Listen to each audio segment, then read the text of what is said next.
രക്ഷയും ഘോഷിക്കുന്ന വിശുദ്ധനായ യോഹന്നാൻ ശ്ലീഹ എഴുതിയ രക്ഷാകരമായ സുവിശേഷത്തിൽ നിന്ന്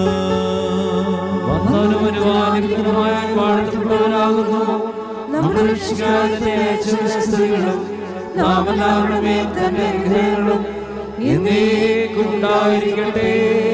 വിശുദ്ധ കന്യകമറിയാമല്ല ശരീരം ധരിച്ച ദൈവത്തിന്റെ ജീവനുള്ള വചനവും നമ്മുടെ കർത്താവും ദൈവവും രക്ഷിതാവുമായ യേശു മശിഹായുടെ മനുഷ്യാവതാരകാലത്ത് ഇവ ഇപ്രകാരം സംഭവിച്ചു.